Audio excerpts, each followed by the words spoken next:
Okay, good afternoon. This will be the last class in this series of When Religion Becomes Evil. It's going to be on holy war. After this class, we're going to take a 2-week break, so we won't meet again until, I think that's the 19th of July, I believe, Tuesday evening. I'll do a series of 4 classes on mysticism.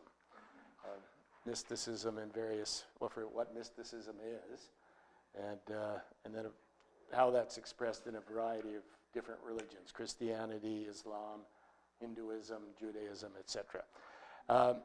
And then after that, Reverend Elbert will take over for a while. I'm going to be gone most of September. I'm going to Nepal,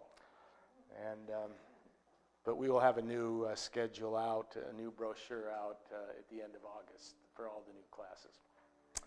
Okay, so, like I said, tonight we conclude this series by looking what has been and continues to be one of religion's most toxic expressions, namely holy war.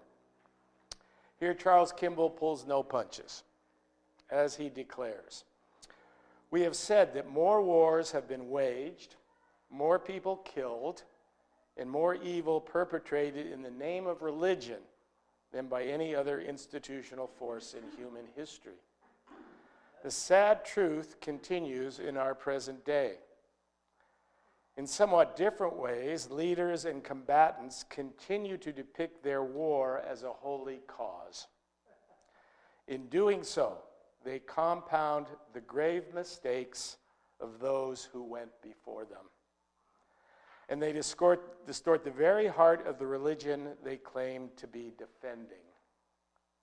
Declaring holy war is a sure sign of the corruption of religion. In fact, at the center of authentic religion, one always finds the promise of peace, both an inner peace for the adherent and a requirement to seek coexistence with the rest of creation." Now remember, Kimball's a Presbyterian minister. I mean, this isn't some atheist from the outside writing this. This is a believer who's being honest with the historical facts. So, he then declares that a survey of Christian history reveals 3 distinct attitudes and approaches to war and peace. 1, pacifism. 2, the just war doctrine. And 3, the Holy Crusade. And in this regard, he states that a brief exploration of these 3 approaches can help us see how the religious ideal becomes easily compromised and antithetical behavior justified. So he begins by pointing out that Jesus' message was essentially pacifist in nature. First, Jesus rejected the notion of a military savior that many zealots were expecting in the person of the Messiah. We've covered this a number of times. He rejected that. The Messiah, God's messenger for the day, would not be a military warrior. So he rejected that. In the Beatitudes, in the Sermon on the Mount, he includes a blessing for the peacemakers, who will be called the children of God. And he challenged conventional wisdom, telling his disciples to love your enemies and to pray for those who persecute you.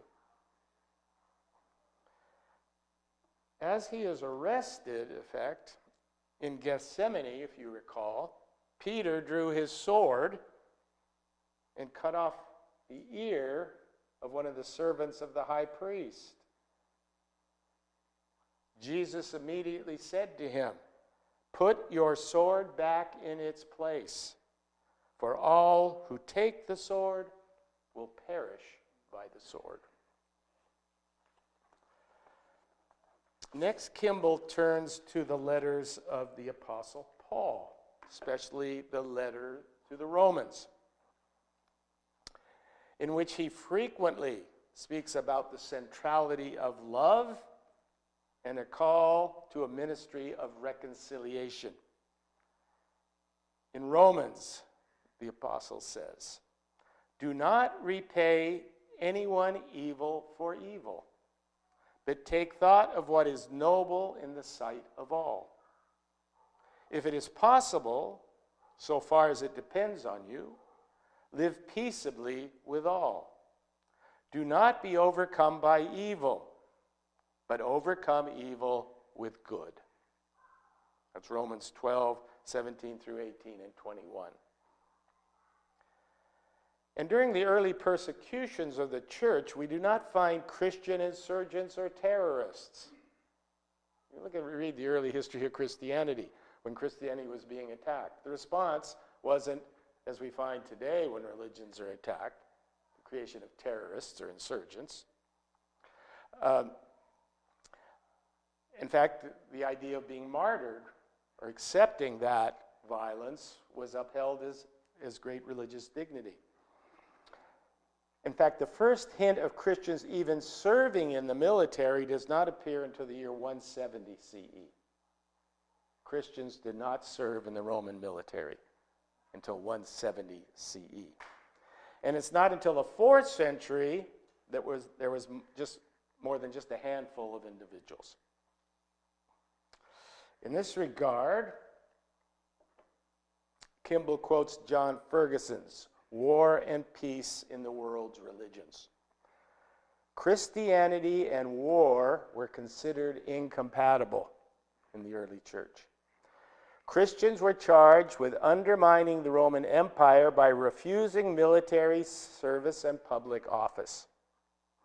They answered that human life was sacred to them, that they were given over to peace, that God prohibits killing, even in just causes, without exception, that the weapons of the Christians were prayer, justice, and suffering.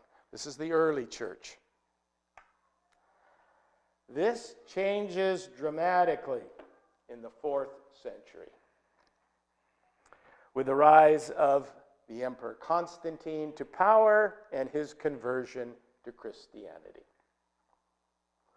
This was following a decisive battle before which he reportedly claimed to have seen a vision of a white cross in the sky with the Greek inscription, "In this sign you will conquer."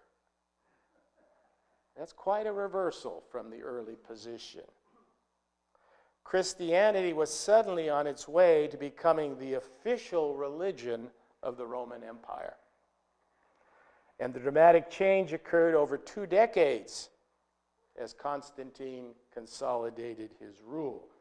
In fact, he put that cross on the emblems that led his legions. So suddenly, from a fish and a dove, the symbol becomes a cross and a sword.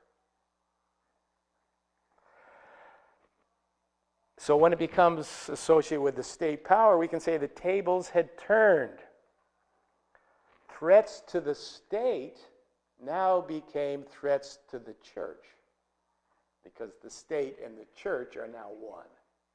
Whereas before, there was the church, which was persecuted by and large, and the state. Now they're together. This pacifist tradition did not disappear, but it was largely suppressed as most church leaders sought to redefine the roles and responsibilities now of Christians within the state. Do you see the difference? Once you're sort of an outcast group and the state is persecuting you, what is your attitude towards the state? Generally, you don't have to support it. Once your religion becomes associated with the state, then you tend to support the state.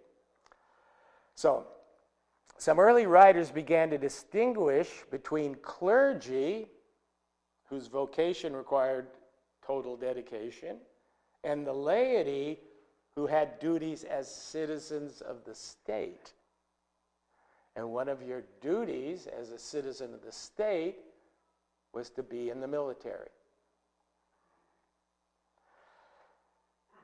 In the year I know the exact year, but St. Ambrose, whose years were 339 to 397, furnished the first ingredients of what would develop into the Christian doctrine of just war.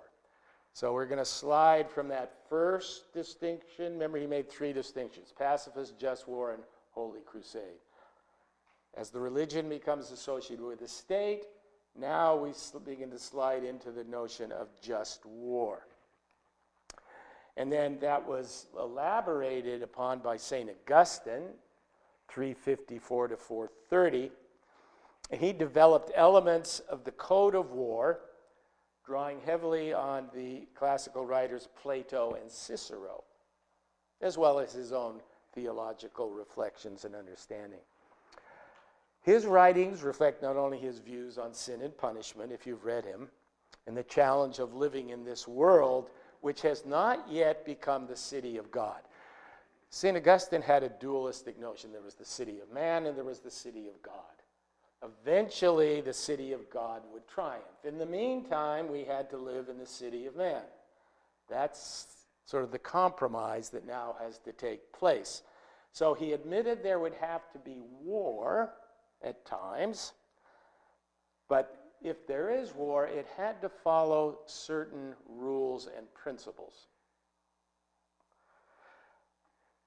For example, Roland Bainton summarized St. Augustine's views as follows: the intent of war must be to restore peace and thus be defensive in nature, first of all.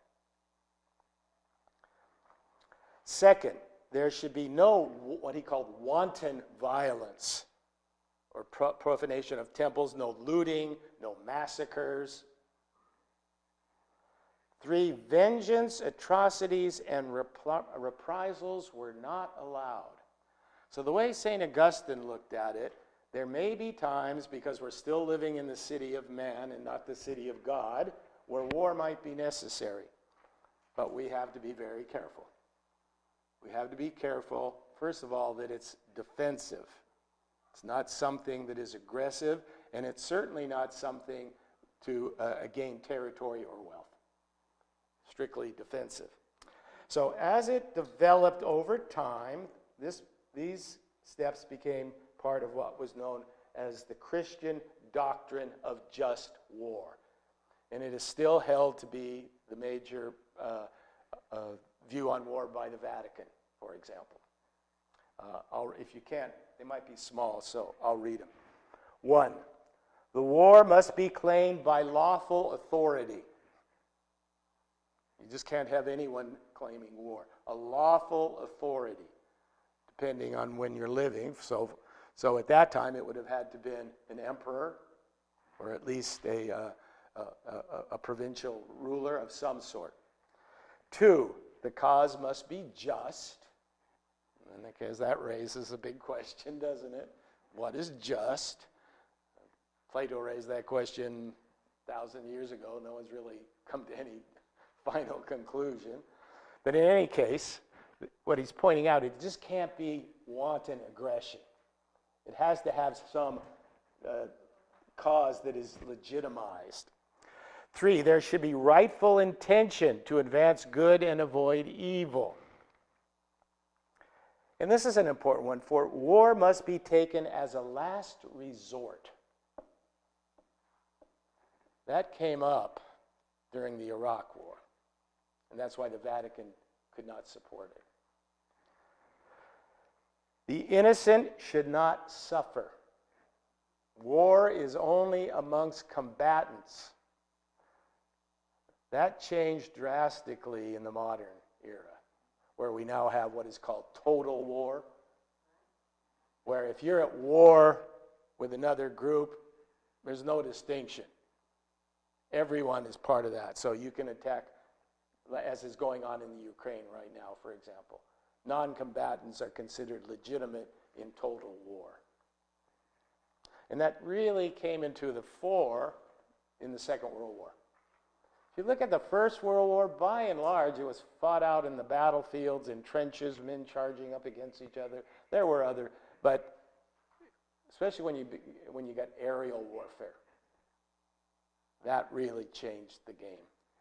But according to the Catholic doctrine of just war, the innocent should not suffer. There must be a reasonable chance of success. If you're going to go in, you have to believe that you will be successful. Because what happens if you aren't? Then there's all this death and destruction for no reason. So you have to have a reasonable sense of success. And one that I didn't add here, but is now part of the just war, that you also have to be responsible for your victory. In other words, the results of winning have to be considered. If you win the battle, but it creates great havoc as a result, it's probably not a just war. Okay? So it has to be contained. Anyway, and obviously the major problem with the doctrine was that there was no effective way, really, of determining if a war was just. And we still struggle with that. It was, by definition, just if an authority figure declared it to be so. Moreover, and this was an important turning point, positions were put forward that just war included protecting the church from pagans, infidels, and heretics. That slid into the idea of what was just. You see how that could happen? If you're protecting the church, well, what does it mean to protect the church? Are you protecting it just from people attacking you physically, or are they attacking you spiritually with their bad ideas? That's where heresy comes about. So such thinking led to a third category, and that is the Holy War or the Holy Crusade. The origin goes back to the 11th century. 1095, Pope Urban II delivered an impassioned sermon in which he called on the Franks, the French people, to march to the east to liberate Jerusalem from Muslim control. Now, do you see where this kind of violates already the just war doctrine? This isn't defensive. Well, it can be described as defensive, but this is, we're going to march to the east and take Jerusalem. So this was a call for an offensive against the Muslim control. As he said, you are obligated to succor your brethren in the east, menaced by an accursed race, utterly alienated from God. Okay, once you do that, now you have justification. The holy sepulchre of our Lord is polluted by the filthiness of an unclean nation. Start upon the road to the holy sepulchre to wrest that land from the wicked race and subject it to yourselves. This is the beginning of what is known as the First Crusade. And the appeal produced a strong response, with the crowd yelling, God wills it. In the next few months, the message spread through sermons, papal letters. In France, Italy, parts of Germany, and people became convinced that if they joined, they would be on a sacred mission.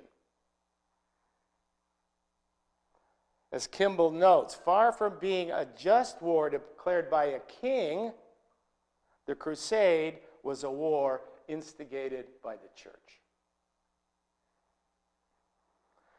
From the outset, the crusade produced righteous zeal and horrific behavior. Before leaving Germany, some crusaders massacred large numbers of Jews, whom they determined were also enemies of Christ. Christopher Tyerman of Oxford University notes how this new approach to war represented a dramatic reversal. Whereas in 1066, soldiers who fought at Hastings had to do penance for their slaughter, on the First Crusade, the slaughter itself was considered a penitential act. You see, and we'll get to Islam later, but this notion of killing the infidel for reward in heaven, same thing in the First Crusade. On July 15th, 1099, the Crusaders finally breached the defenses of Jerusalem and began slaughtering wantonly. And we have historical records for this. They set fire to the great synagogue where Jews had gathered for safety, burning them alive. They stormed the Temple Mount in Jerusalem, where thousands of Muslims had gathered at the Al-Aqsa Mosque, which is at the far end of the Temple Mount, where they were all slaughtered inside the mosque. We have an eyewitness account of what took place on the Temple Mount by one Raymond d'Auglier, Frenchman who was there, in his Historia Francorum. Here's how he describes the scene. Some of our men, and this was more merciful, cut off the heads of their enemies. Others shot them with arrows so that they fell from the towers. Others tortured them longer by casting them into the flames. Piles of heads, hands, and feet were to be seen in the streets of the city. It was necessary to pick one's way over the bodies of men and horses.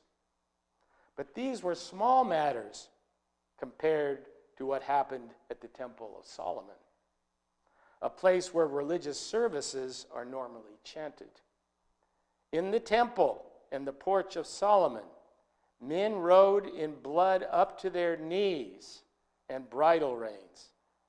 Indeed, it was a just and splendid judgment of God that this place should be filled with the blood of unbelievers, since it had suffered so long from their blasphemies.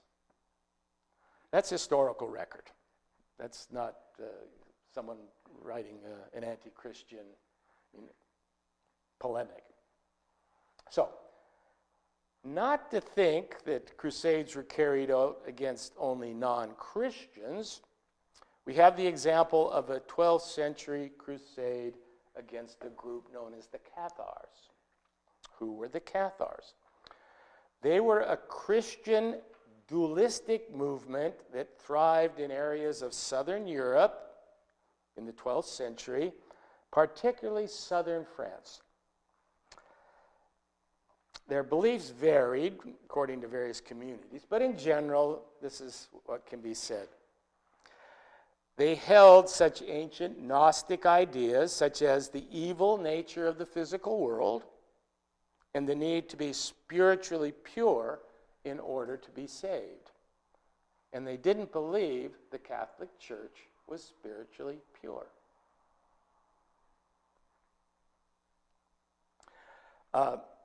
They didn't accept the Trinity. They understood Jesus as a form of a holy angel. They believed in reincarnation. They refused the Eucharist, saying that it could not possibly be the body of Christ. So you can see that this is going against essential doctrine and belief of the church. So how does the church respond? They were seen to be a direct challenge to the church, and they were denounced its practices as the act of Satan. Cathars were the community of Satan. You see what happens when you name something like that? Once you call it an enemy of God, once you call it Satan, once you call it the evil empire, what have you set up? The ability to attack it. Who's going to sit around and allow Satan to wander around and do things? So, at the Council of Tours in 1163, it was declared that all Cathars should be imprisoned and their property confiscated. But the movement continued to grow. As a result, Pope Innocent III led what became known as the Albigensian Crusade. Now, this is a crusade not against non-Christians, but a crusade against heretical Christians. The crusade was a 20-year military campaign beginning in 1209. As an incentive, the Pope offered the lands of the heretics to any French nobleman willing to fight. You go in and fight these people, you can have their land. By the end of the campaign, it is estimated that 1 million people were killed. Cathars were. Also, this was the beginning of the Papal Inquisition. This is what started the Papal Inquisition. The Papal Inquisition, which then would really, the Spanish Inquisition would follow on, was the idea that there was heresy within, and it had to be rooted out. And if anyone was suspect, they would be brought before a board of inquisitors who would examine them as to their beliefs. And if they were not found to be acceptable, they were heretics. So it was the Albigensian Crusade that set that off. So from the above accounts, it would seem obvious how a crusade or holy war differed from a just war, or the just war concept. A crusade was not declared by a lawful authority, but by the church. It was not defensive in nature, but offensive. It was based primarily on the nature of the enemy's belief rather than any social or political evil. It stretched the term justice beyond what I think most people would consider any reasonable definition. It did not advance good, but often displayed abhorrent actions. And it caused great suffering for many innocents, including women and children. So there's the three, Kimball sets out the three aspects of Christian approach to war. From pacifism to just war to holy crusade. So now we're going to turn to Islam. We have the one. In Islam, we find a similar three-part approach to war and peace. In the early years of his ministry in Mecca, Muhammad preached a form of pacifism to his followers, even when they experienced disdain and contempt from their fellow Meccans. Indeed, the word Islam literally means peace and submission. And when the Meccans' disdain, which started off that way, turned to persecution, Muhammad didn't gather his followers in Mecca and say, fight. He left. He left and went north in what is known as the Great Hijrah. A very important time in Muslim history. It's from this date that the Muslim calendar begins. So he removes his community to Medina, which was felt to be more safe. But the Meccans continued to attack, and this is where we see the beginnings of what might be called the Islamic just war theory. In other words, Muhammad said the community, if it's attacked by an exterior force, we have the right to defend ourselves. We have the right to defend ourselves. And this was called jihad. Now, we got to stop for a moment because this is a very, what we say, pregnant word. There are some words, that they come up in a cultural context over time, and they'll take on this meaning sometimes larger than life. So, what is jihad? The word jihad literally means struggle or striving in the way of God or Allah.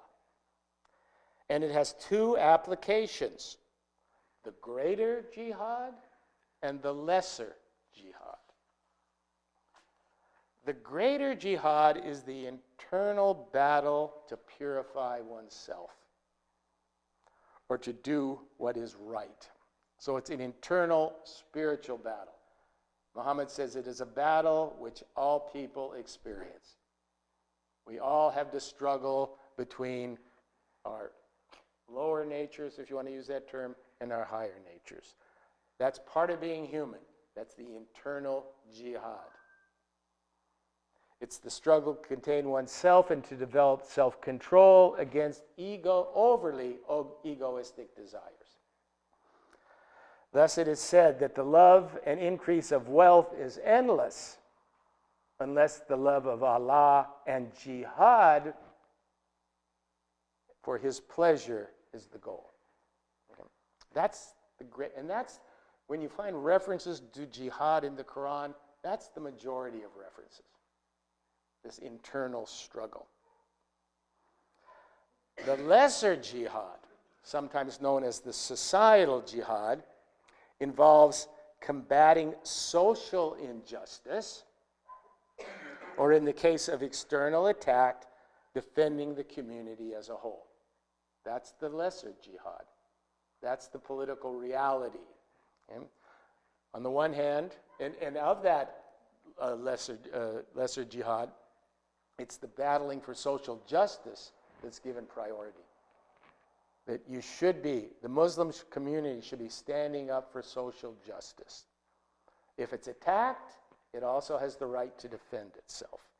And that was taking place while Muhammad was in Medina. And here are some of the guidelines that you see. These sound very, very similar to the Christian notion. War must be conducted by honorable means. In other words, there shouldn't be any deception in war. There shouldn't be any sneak attack. If you're fighting, it's very high notion in Arab culture of honor. Certain things you just don't do.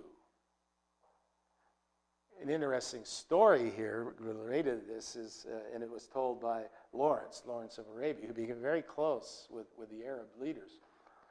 If your word is given, you don't need a written document. That's honor.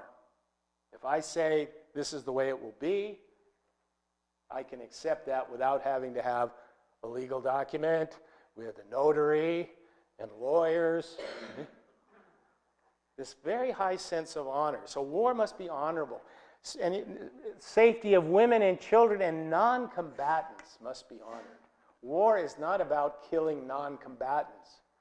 If war must be waged, it has to be between combatants in an honorable way. And in a sense, you honor your enemy because you're all warriors. So that was part of it. When the enemy is defeated, there should not be retribution, but rather an attempt at reconciliation. So no punishment when you win. And this example was actually set by Muhammad himself when after they defeated the Meccans in battle, he did not punish the leaders, but invited them to be part of his community. That's rare. Usually the victors want to take out vengeance on the defeated.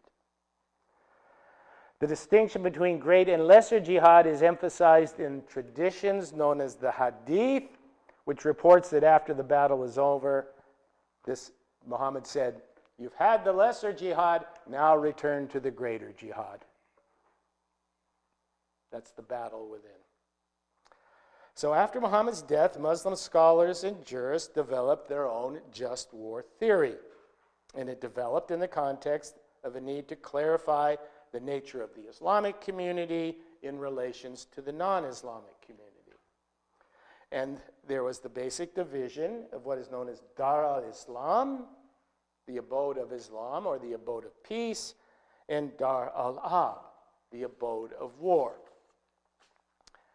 Dar al-Ab, or the non-Islamic world, was seen as in perpetual conflict and a constant threat to the peace and well-being of the Muslim community. And historically, there's some justification for that, as we saw in the First Crusade. Periods of peace were possible by means of treaties and should be pursued. Again, the idea that war should always be the last possibility. But if you're realistic, war was also likely. And in that case, the following rules had to apply. You can see the similarities here because it's the human mind dealing with the same situation with basically similar ideas behind it. So, war could only be declared under the authority of a legitimate ruler. We saw that in the Christian Just War. War was to be the last result after calls for peace. War should be primarily defensive, but could be offensive if threat was imminent. Now, this always becomes one of those gap areas, right? Should be defensive, but if you know the attack is coming, you can, that's one of these gap areas. War had to be a collective enterprise and not carried out by individual groups. Keep that in mind when we get to holy war, or as it's been claimed. War was thoroughly rule-governed. An open declaration of hostilities was necessary. No sneak attacks. That was not honorable. A clear distinction was to be made between combatants and non-combatants. Killing of women and children forbidden. Vengeance and looting forbidden. Those were the rules. However, as with the history of Christianity, examples of crusades or holy wars have spotted the history of Islam. These were both internal and external. Let's start with the internal. Crusades between Sunni and Shia Muslims. What's the difference between Sunni and Shia Islam? They both share the basic, essential religious beliefs or articles of faith, but they have fundamental disagreements over the question of legitimate leadership for the Islamic community after the death of Muhammad. Who was to have legitimate leadership? Sunnis believe that the leadership was legitimately decided by a group of Muhammad's closest followers known as the Companions, which came from a number of different tribes, because he was able to unite the tribes. And his companions were the leadership group. Sunnis believed they had the right to choose the next leader. Problem was, there was no will. There was nothing in writing that said who should be the next leader. So make sure you write your will, because we know what happens when there's either power or wealth and there is disagreement if there's no official statement. So that was what the Shia believed the leadership should have passed through the bloodlines of Muhammad to his cousin and son-in-law Ali. So it was the old tribal notion of leadership going through the bloodlines versus, I don't want to say democratic, but a little more expansive notion of leadership from the various tribes deciding. And these disagreements have led to numerous calls from each side for holy war, both sides claiming the other as illegitimate or heretical. The most famous example was the Sunni crusade against the Shia Imam Hussein, who was actually the grandson of the Prophet. In October of the year 1860, the caliph, whose name was Ibn Ziyad, surrounded Hussein's forces at a battlefield in present-day Iraq, known as Karbala. There, Hussein was killed and beheaded, and most of his followers killed, while women and children were marched to Damascus and imprisoned. Now, Damascus is in Syria. So when we say they were marched, it wasn't like we're going to march them from here to Ventura. This was marching them from Iraq to Syria. Women and children. Men more or less slaughtered. Shia had to go underground. And such violence has continued periodically through Islamic history and even into modernity. Some of you may remember or recall in February of 2006, during the Iraq War, 3 years after the initial invasion, a bombing took place in the Iraqi city of Samarra, which is north of Baghdad. This was a very, very holy site to Shia Muslims. This was the site where the last imam was believed to have been taken up to heaven, if you want to use that term, from when he would return at the end of time. On the left, you see the mosque in all its initial glory. On the right, you see it after it was bombed by Sunni militants. So this is an example of that Sunni-Shia conflict that continues right into modernity. And that event caused some of the greatest bloodletting in all of the post-Iraq invasion. Because the Shia weren't going to sit there and just take it. They created their own death squads. They attacked Sunni Muslims throughout Baghdad. Most Sunni Muslims had to leave Baghdad. In any case, here's an example of how this notion of holy war or holy crusade has carried on into modernity. In Iran, we have the opposite. Iran is a Shia state. This is the Iran Revolutionary Guard. They were assigned to track down and assassinate Sunni leaders within Iran as heretical. Not only in Iran, but they operate all over. Pakistan, etc. So they will attack Sunnis. And you may, following the fall of Saddam Hussein, we had the Shia death squads. Do you remember that? You may remember that period of time when there were these various death squads on both sides. So they were fighting not only what they called the invaders, but also the internal enemy. And like I said, the Shia pretty much cleared out Baghdad of its Sunni inhabitants. See, the problem was Saddam Hussein, the leader, was a Sunni, but he only represented 20% of the population. 80% were Shia. So once Saddam Hussein was gone, and this gets back to this notion of just war. You've got to know what's going to happen afterwards. If you go in and take someone like this out, and there's a history of resentment and revenge, what can you expect?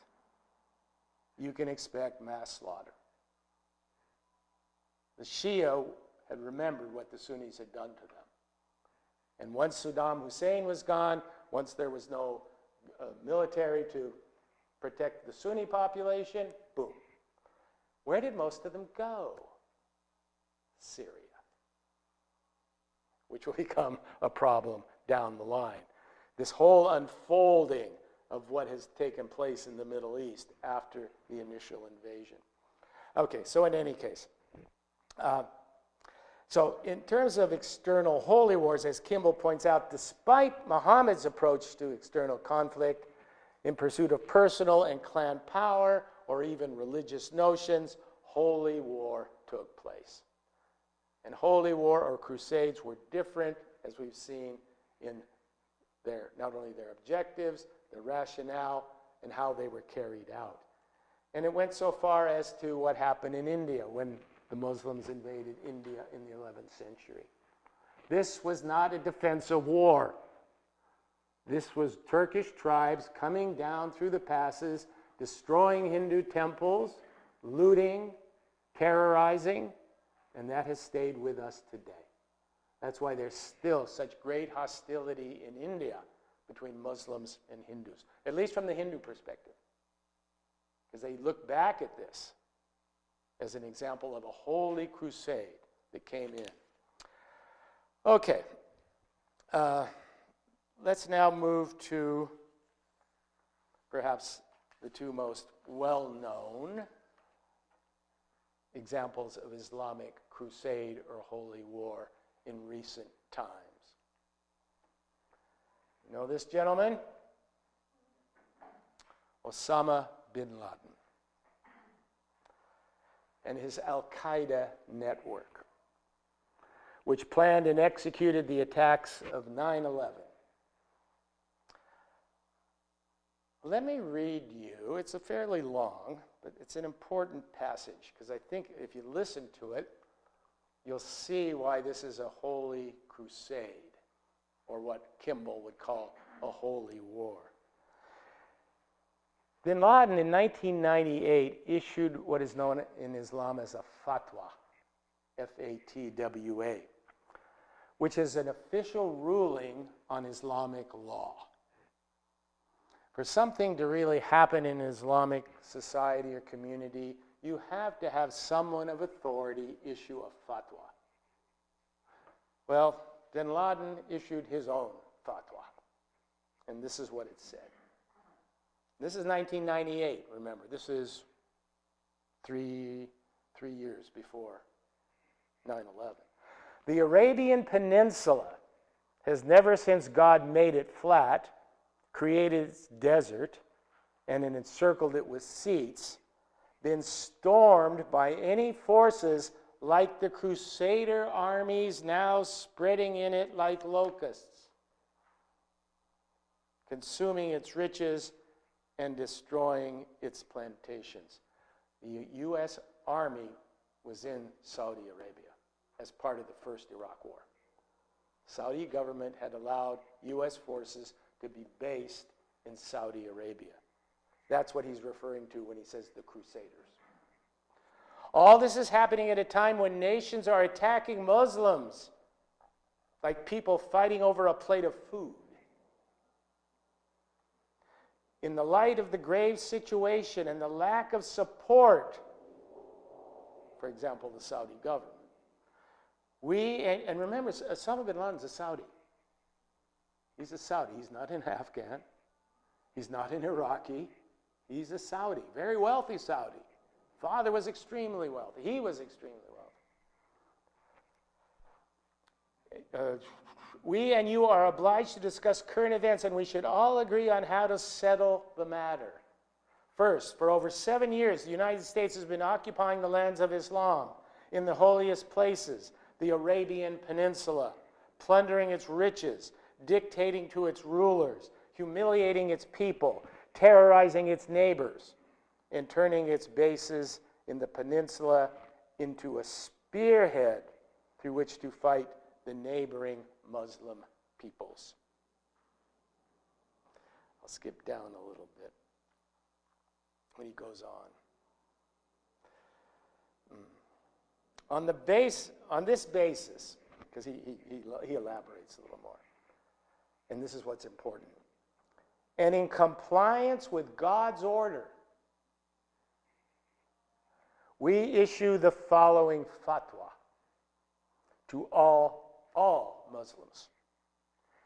The ruling to kill the Americans and their allies, civilians and military, is an individual duty for every Muslim who can do it in any country in which it is possible to do it, in order to liberate the Al-Aqsa Mosque, and that's getting into the Israeli-Palestinian situation, and the Holy Mosque from the grip, and in order for their armies to move out of all the lands of Islam. We also call on Muslim leaders and soldiers to launch the raid on Satan's U.S. troops. You use that, you find that category, that complete other. Both sides are calling the others the followers of Satan, effectively, over time. And the devil's supporters align with them and to displace those who are behind them so that they may learn a lesson. Now, first, it needs to be pointed out and realized that Osama bin Laden was not an Islamic jurist and therefore had no right within Islamic legal tradition to issue a fatwa. It would be something like if I got up and said I could speak for the Supreme Court, just because I think I can, and that my ruling should be as valid as theirs. It just wasn't part of the tradition. Second, this was a radical form of jihad which made several critical assumptions not found in Islamic just war theory. First, Dar al-Islam is conceived as any territory whose population is mainly Muslim or was once Muslim. Any state existing within the territory of Dar al-Islam, as well as all non-Islamic presence, should be resisted and eliminated. That meant any government, even though it was a Muslim government, because it was not considered legitimate. Now, let me explain why. Legitimate leadership in Islamic history was usually granted, at least political leadership, to what was known as the caliphate. And there had been several major caliphates throughout Islamic history. There was the Umayyad Caliphate in Syria. There was the Abbasid Caliphate, which was centered in Iraq. And the last one was the Ottoman Caliphate, which was in Turkey, centered in Istanbul. What happened at the end of World War I? The Caliphate was abolished. There is no longer a caliphate. That would be like abolishing the Vatican. Who are Catholics going to turn to if there is no Pope and no Vatican? So for Sunni Muslims, there's this vacuum. And what replaced them historically were nation states. Various states of the Middle East. Who created those nation states, by and large? The British and the French. So do you see where Osama bin Laden is coming from? You don't have to agree, but do you see where he's saying that there's no legitimate leadership here? And all we have are these imperialistic states, governments, these governments supported by imperialistic states. Our duty, he's saying to people, is to get rid of them. This is an emergency. The gloves are off.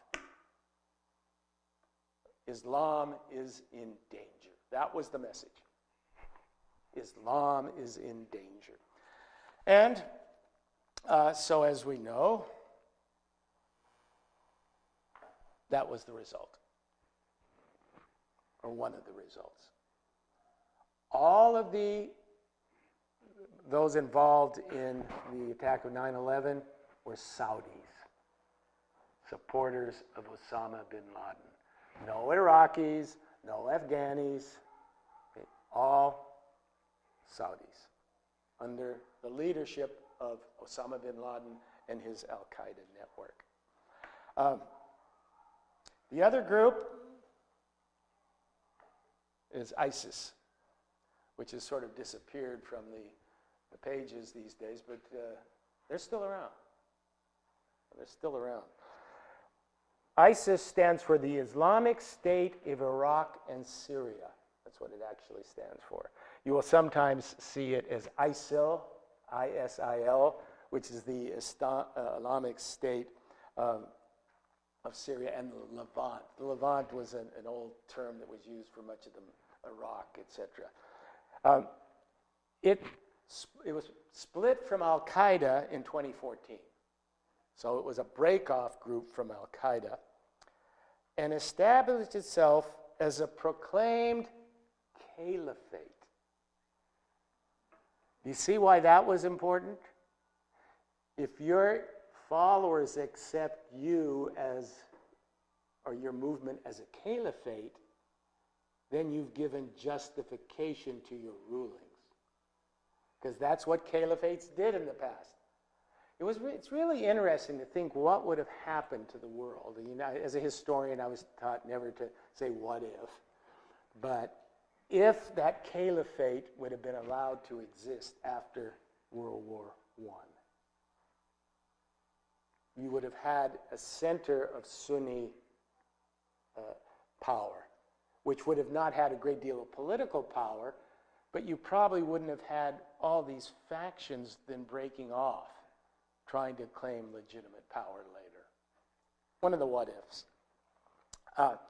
So this group, you may remember, became very important, and it eventually took the northern city of Mosul.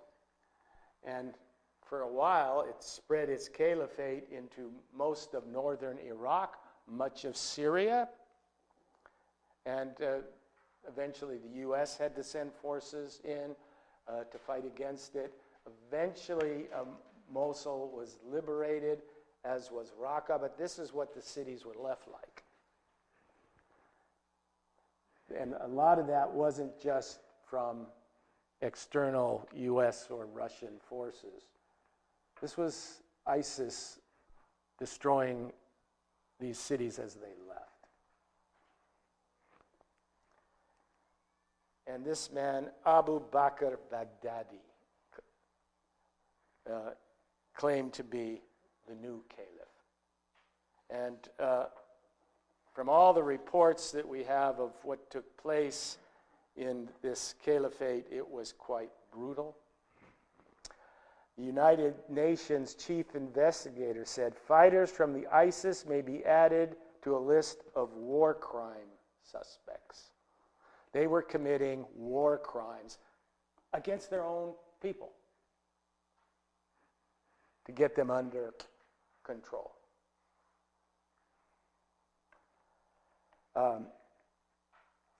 In fact, if you followed this in the news at all, what they became known for were their beheadings. They were known. They became, and this spread through the internet, of course, and that became their sort of their symbol of beheading people. The United Nations Commission on Human Rights stated that the group seeks to subjugate civilians under its control and dominate every aspect of their lives through terror, indoctrination, and the provision of services to those who obey. So I think we could, if I had more time, I don't know if you'd want to hear more, but all religions have had examples of these holy wars. Hindus, Jews, even Buddhists, if you know what's going on in Myanmar, with the driving out of the Muslim minority. And interestingly enough, justifying it by all sorts of spin.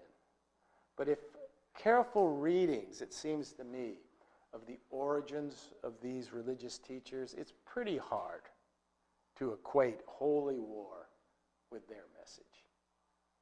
Now, it may well be that war is, as Augustine said, an unfortunate necessary in the city of man. But we got to be careful, because defensive notions can so easily turn into offensive aggression. And you have to have people of standing who will let people know when that's happening or not happening. Okay, let me just finish with what Kimball says, and then we can take some questions. Holy war is not holy. However deep the grievances and perceived injustices may be, holy war is not the answer. Whatever religious justifications were put forward in the past, the results of holy war were consistently catastrophic. So that's, if you just want one proof for why holy wars aren't good, just look at the history of what they created. Did any good come out of any of these holy wars? To pursue a holy war today is a rush headlong down a dead-end street. People of faith today, more than ever, must look deep into their traditions for clarity and guidance about the paths that will lead to peace and justice. Okay, so that finishes our 4-part series. Wow, right on the button. Pretty good timing on that one. Okay, questions, comments, thoughts? Yes, Steve. We've been several documentaries I've seen that kind of sensationalize and glamorize the Templars. Is there any truth to that? What's the story behind that? The Templars, you know, from my understanding, they were involved in some very good things, but they were also involved in pretty, well, Kimball might say evil, I'll just say outrageous things. And maybe that reflects on this whole notion of jihad within. We all have, if we're honest, I think the ability, given certain situations, to act in ways that might be considered evil. I find it hard to place a lot of personal judgment on soldiers in battle because it's a very different context. You put someone in that situation, you're probably going to expect some quote-unquote. You talk about it like a secret society and a lot of mystery. Yeah, and there was a lot of that sort of secret notion of and the Masonic ideas of secret knowledge. That was sort of part of the esoteric side of it, which again, to me, all there's nothing. I find no problem with the people having these esoteric approaches, and what you have to look at. I mean, I think it comes back to look at the fruit. What do these things produce in societies over time? And it's not always an easy judgment. I know that. I'm not naive. And yet we also have to admit, I think where Kimball is coming from, that this idea of holy war can bring about catastrophe. And we always seem to be on the edge of it. We always seem to be on the edge of it because we need to justify our position. And what's a better way to justify your position than God's on our side? What was that Dylan song?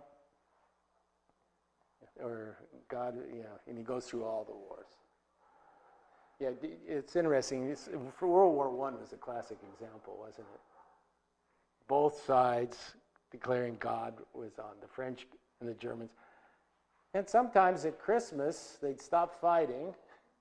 They'd get out of the trenches, walk over, celebrate, and go back and start killing each other. We are a strange species in many ways. Dave? Yeah, one of the dumbest ones I've heard about was that after the Reformation, there was arguments and wars over whether God was a Protestant or a Catholic. Or whether he supported Catholic or Protestant doctrine. Yes, sure, yeah. They have wars over that. Yeah. Well, but you see, if you put it in the context where people believed that if you didn't have the right ideas, you might burn.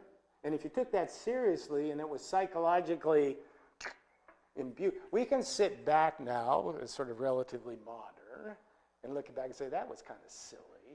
And maybe it was.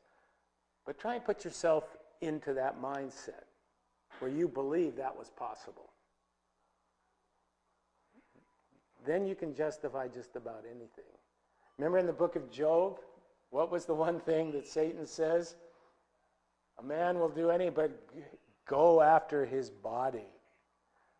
Go after physical pain, and he will admit anything. And there's probably some truth in that, right?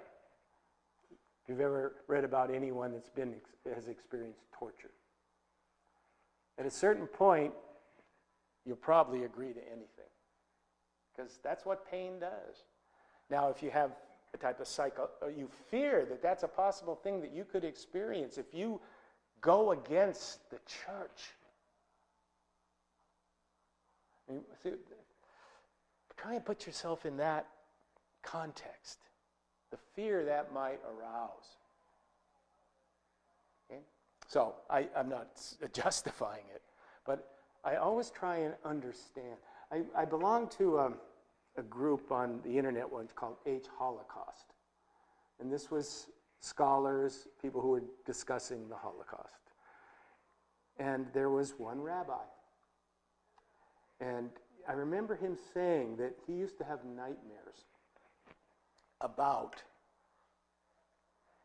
what he would have done if he were a middle-class German Protestant at that time. Was he capable of doing what others did? And he had to say, yeah. I mean, you see how you can, if you guys are capable of it, and I'm a human being, am I not capable of it? Now that doesn't justify what other people do, and I'm not trying to do that. But ask yourself that question. How do you know what you would have done in that situation? You don't. And again, that's not justifying it. We should stand up against it. But that's where sometimes what I call a type of compassion for just being human. You know, being human isn't easy. Have you ever figured that out? You know, it's not an easy, you know, and so maybe just a little bit of compassion for, because there were a lot of, you know, these weren't all hooligans. There were the hooligans, there were the brown shirts, there were the SS, there were the thugs, but there were a lot of upstanding, middle-class German Lutherans who had the Nazi flag flying in their church, who believed Hitler was, if not the Messiah, at least someone who was bringing back German glory and getting them back. That's something that's, you know, we've got to think about. And there was no choice about serving in the armed forces in Germany. Yeah. There were no conscientious objectors. No. In fact, Jehovah's Witnesses were one of the groups that were sent to Auschwitz. Yeah. That's another thing. Put yourself in a situation where your decision may cost you your life or maybe your family. Those are the hard, tough, existential questions. Yes. I love what you just said about the German Lutherans and whatnot. I had an interesting experience a decade or so ago. I was doing some genealogy research, and I started corresponding with some people in Germany. And this one fellow, must have been quite a few years old, sent me a package one time, and it had just full of pamphlets and material from, propaganda for the German youth. Mm-hmm. Oh, yeah. This definitely had a religious slant to it. Oh, yeah, definitely. I don't know why this guy thought I wanted to see it, but Yeah. it was just, just came in the mail. Yep, yeah, the Hitler Youth. If you look at, there was the Hitler Youth, there was the Cambodian Red Guard. I mean, there's something about adolescent age that is very vulnerable to being won over to an ideological movement that gives them meaning. I think we talked about this with the Taliban, right? Where did all the Taliban soldiers come from? They came from camps in Syria, in Iraq, where they had no hope. And someone told them, you can have hope. Okay, Dave, I think people are getting a little antsy, so it's warm. Thanks for coming for this series. Again, we're going to take a 2-week break, and so 3 weeks from tonight we'll start on. If you're interested in mysticism, we'll be looking at that. Okay, thanks.